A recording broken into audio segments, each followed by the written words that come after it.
There's one thing that's worse than being single. It's sitting around talking about being single. In 1970, I have to remember, it was a long time ago, there were sitcoms. It was a very nice time. Everybody was coming out with new stuff. Norman Lear made a show that broke the mold. And then everybody tried different things, so it was a very open time to try new stuff. We were scraping the barrels of our lives and, you know, reading what we could read, and everything we were doing came out of the life experience of the moment. It's very hard to grasp what 1970 was. It's very hard.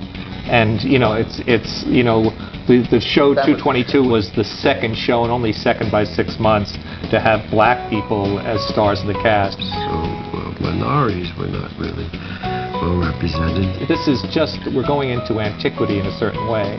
The women's movement was beginning and developing and cresting. We caught that wave that was just beginning to happen then, which was all about feminism, you know, which Germaine Greer and Gloria Steinem and all that was just beginning to happen. I was very taken by the feminine mystique in the early 60s and the women's movement, and I've been working in the civil rights movement for many years before, since late 50s. So I was already very socially aware, just because that's the way my life had gone. So I was deeply into the women's movement. And I wasn't like a huge feminist. Like I was wearing hot pants to meetings, so believe me, I wasn't such a good feminist. But I was a strange mixture of never feeling discriminated against as a woman, because I had a lot of success in jobs, and my marriage was a very, you know, co-equal thing, and I knew I was going to have a career. So, I mean, I was sort of the person without having the cause, if you will. I grew up in a world where women sort of could do anything they wanted to do.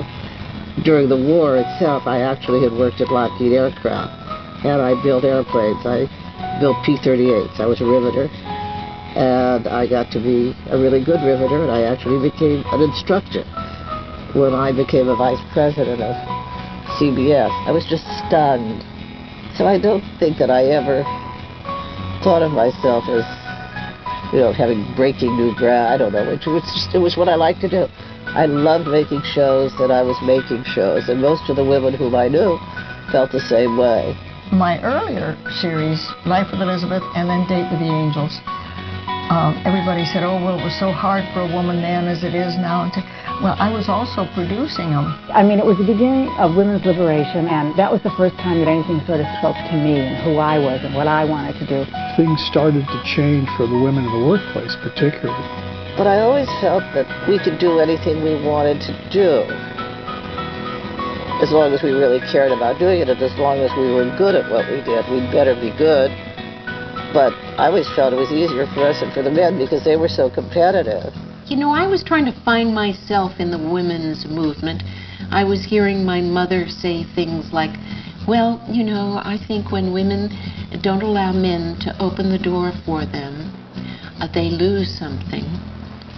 And I used to say, yeah, but Mom, it's not about being taken care of anymore.